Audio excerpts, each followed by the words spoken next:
welcome back to school. The school bell is buried underneath a bunch of pillows. I've been having issues with my pillows lately, so I had to, I gotta deal with my pillows. Um, so as far as this is going to be a quick little overview, bird's eye view. Um, whatchamacallit, I don't know what to call it. I have a really bad headache right now, so my brain is just all over the place.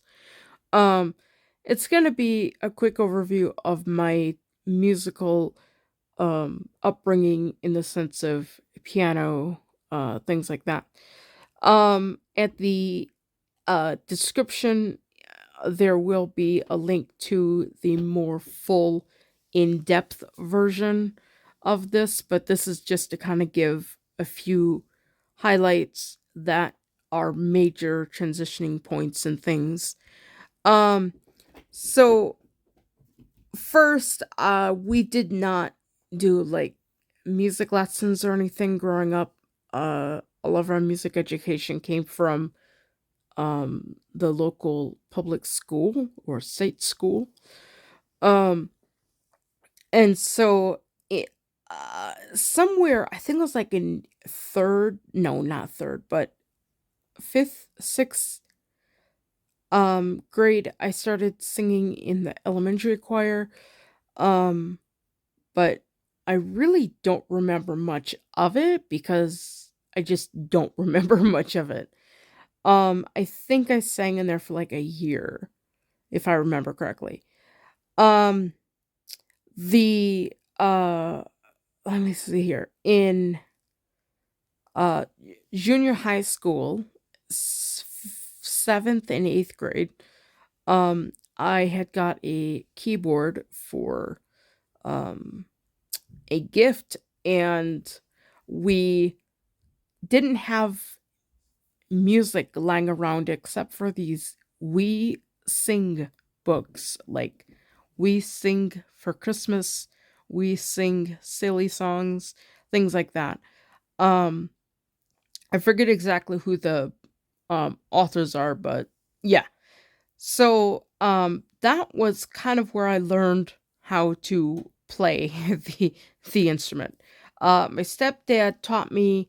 He showed me where middle D was.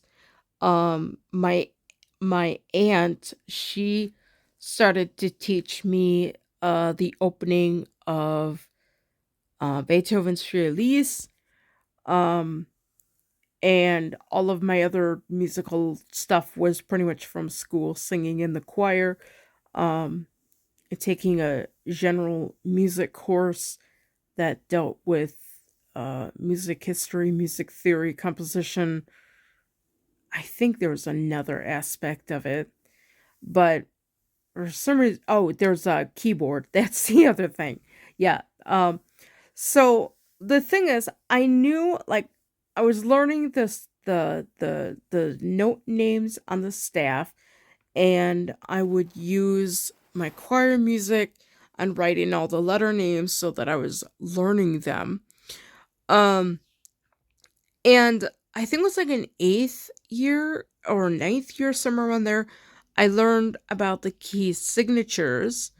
Um, and so when I had studied a chart long enough, like within like, I don't know, it didn't really take that long.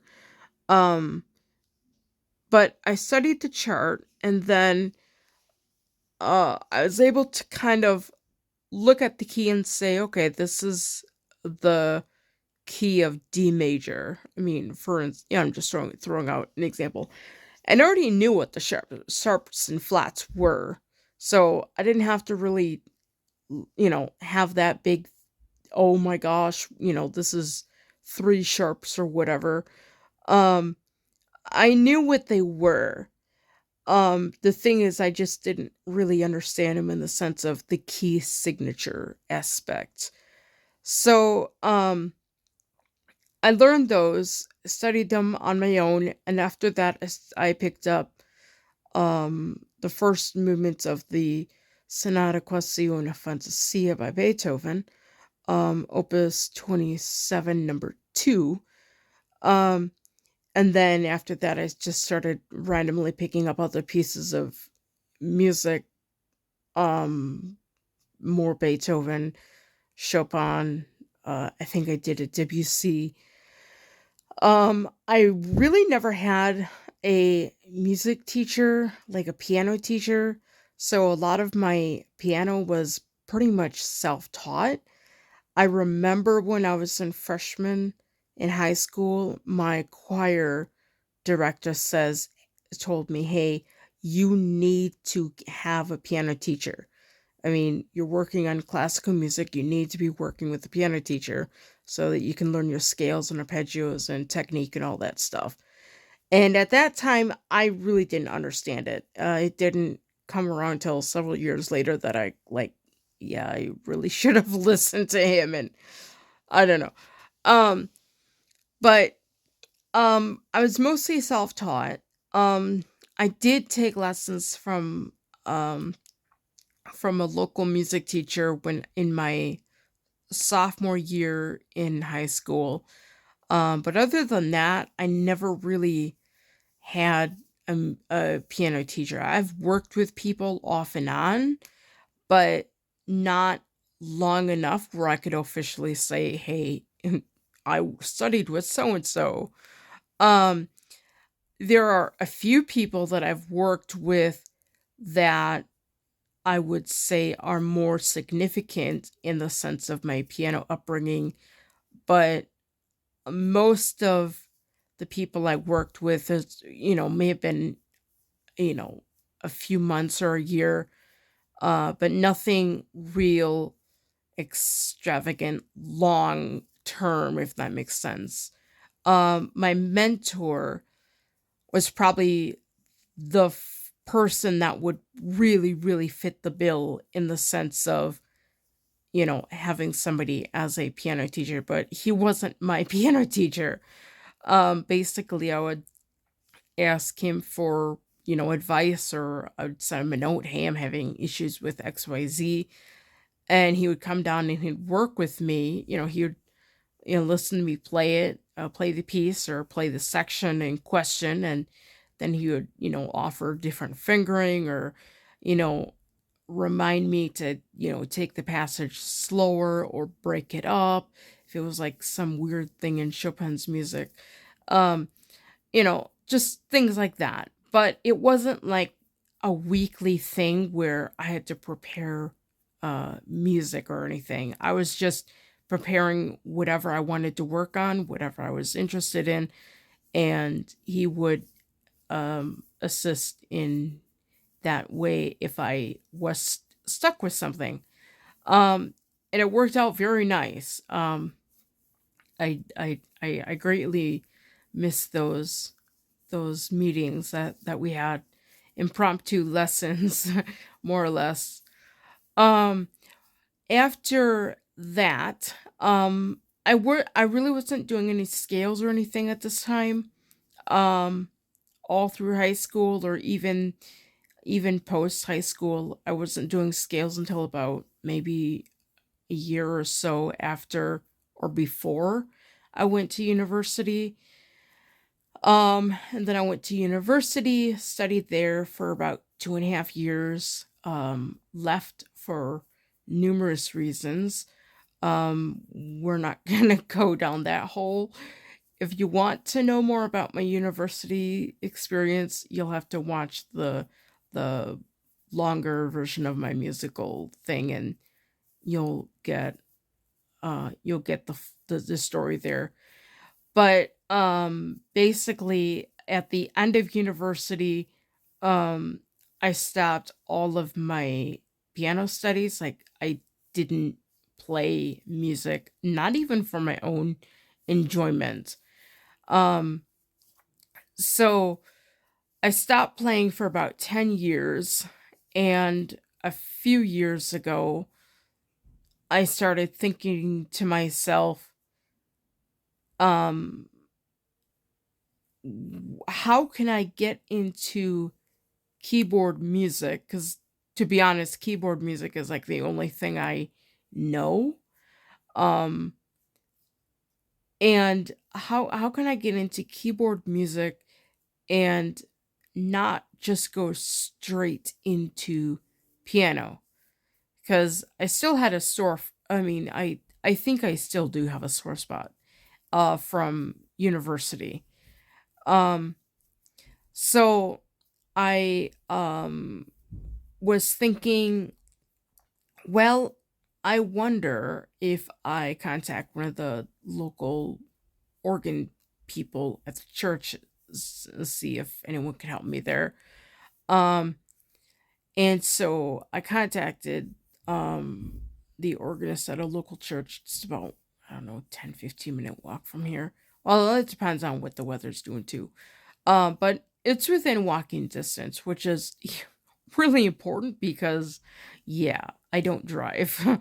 um, so, um, so I contacted this guy, and at first he was really hesitant about taking me on because he's like, "Well, you probably can play better than I can with your university stuff." And it's like, no, I really don't think so." Um, but he says, "Well, let's just try it and see what happens." And so it took us a while to kind of get into a groove, if that makes sense. Um, but I think we might have something down. Um, I haven't really worked with him for quite yet a year. It's only been about almost 3/4 of a year. Coming this fall, no, coming this spring, um, I will have been working with the organ for about a year. Um, the only thing that's hard for me about the organ is I just have one more line of music to memorize, and I have a whole nother technique thing to learn with the pedal board. Um, so for me, when I was learning piano, although I spent a lot of time memorizing the music, I only had to work on the hands. Uh, but with organ, the big thing that sets it apart is one, you have multiple keyboards that are sometimes you're playing at the same time, and two, you also have your feet that are playing its own separate keyboard, um, the pedal board. So, yeah, that is it's a challenge. And the interesting thing that I find is playing hymns is a challenge because hymns is um hymns is very strict. There's not a lot of each line is its own melody. And so it's a little bit strict in that way in the sense of everything lines up together. Um I remember I was working on the Schönster Hey Jesu, and I found that when I was learning the tenor part and the bass part, the tenor part wanted to do something completely different than the bass part, or the bass wanted to do something completely different from the tenor. Um, so I'm having to, figure all that out, um, and try to understand, or trying to, um, like, see the contrast of the different voices, because I've never really looked at music this deeply before. Looking at, for instance, say the tenor or the bass part is going up in motion, and the soprano voice is going down, and it's you're doing two completely different things with your hands and your feet, and sometimes it's on the same side of the body. And it's just like, yeah. Um so definitely in the realm of which instrument is more complicated, I would definitely say the organ.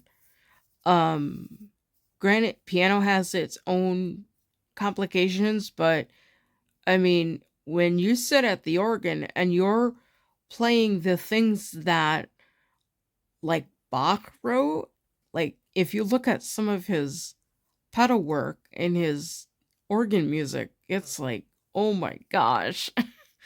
um, but it can be done. I mean, it can be done. So yeah. Um, I do not know if eventually I would like to get back to piano, but I have a lot of things that I'm needing to get ironed out first. And the biggest thing is music accessibility, like printed music accessibility.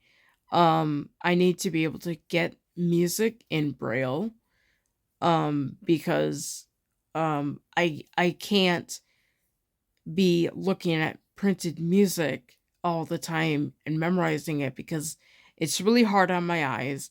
And on top of that, I get excruciatingly horrible headaches from the squinting and things like that.